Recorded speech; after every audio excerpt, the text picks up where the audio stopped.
C'est en marchant que je vais faire cette vidéo pour vous parler de la parole de Dieu du jour qui est centrée sur deux thèmes et il faut opérer un choix. Faut-il craindre Dieu ou faut-il se fier sur lui tout le temps? Oui, cette interrogation que nous trouvons dans le livre des Actes des Apôtres nous met au cœur de la connaissance de Dieu et nous met au cœur de la puissance de Dieu dans notre vie et de sa présence qui est permanente dans notre vie. Oui, c'est vrai, des fois on se dit, nous faisons des prières, mais Dieu n'exauce pas nos prières tout de suite. Pourquoi il attend de nous répondre? Et des fois, nous sommes fatigués.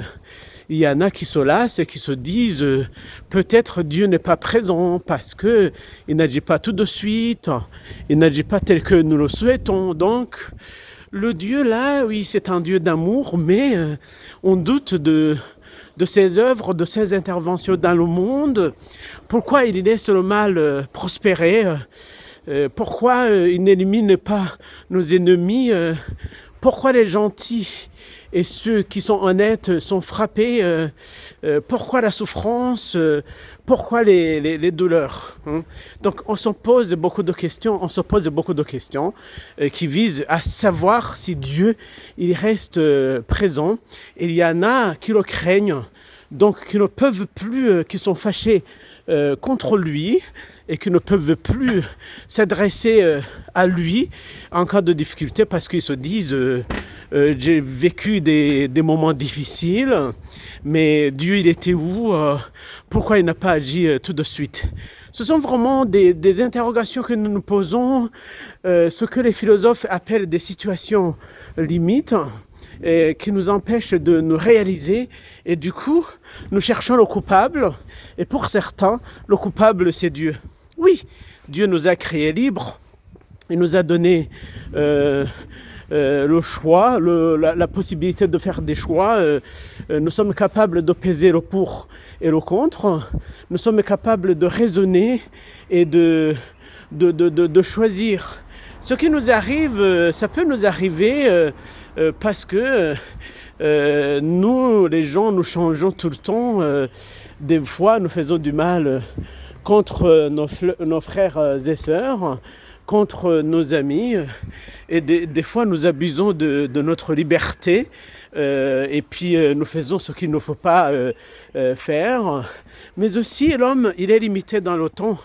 Nous sommes des créatures. Qui dit créature dit être limité dans nos agirs. Nous demandons au Seigneur que sa volonté soit accomplie. Et d'ailleurs, c'est ce que nous propose Saint Paul dans le livre des Actes des Apôtres, qui met au centre de la vie la résurrection comme une manière de montrer que Dieu, il agit à son temps. Parce qu'il faut distinguer le temps linéaire et le temps eschatologique qui nous dépasse. Le temps linéaire, nous pouvons le maîtriser, faire ce que nous voulons, tandis que le temps eschatologique nous échappe. C'est un temps de Dieu. Dieu, il agit en ce moment. Je ne veux pas vous parler de Claude Jeffrey qui a fait cette distinction du temps entre le temps linéaire et le temps eschatologique, mais je me fie sur lui pour comprendre comment Dieu il agit en son moment et Dieu il agit quand il le faut. Donc il y a la volonté de l'homme, mais aussi il y a la volonté de Dieu qui entre en jeu pour nos choix.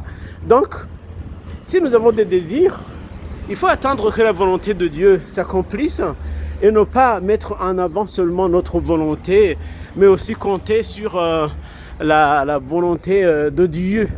Oui, c'est Jésus qui nous dit vous, ce que vous demandez, vous pouvez le demander, mais c'est pas vous qui choisissez, parce que Dieu a un plan sur chacun de nous, d'où lui, il nous assure que son plan de Dieu sur lui, c'était de sauver les hommes, et il nous dit qu'il est le médiateur entre nous et les hommes, quand il dit je suis le chemin, la vérité et la vie, personne ne va vers le Père sans passer par moi. C'est l'évangile d'aujourd'hui.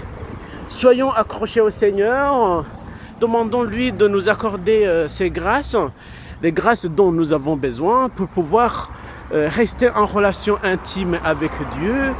Au lieu de le craindre, Dieu, prenons Dieu comme notre ami, et c'est à travers la prière que nous pouvons entrer en relation avec Dieu. La prière devient une arme qui nous permet de nous battre contre les problèmes que nous rencontrons. Voilà, j'ai fait ce live en marchant et je pense que ça va vous plaire. Et comme aujourd'hui nous allons à Rome pour la canonisation de Charles de Foucault, je serai avec vous, je vous donnerai quelques photos, quelques lives qui vont vous permettre d'être avec nous, même si la distance ne nous le permet pas. Merci, je vous bénis, bonne journée. Je pense que nous nous retrouverons à très bientôt. Merci les amis, que Dieu vous bénisse et moi aussi je vous bénis. Merci.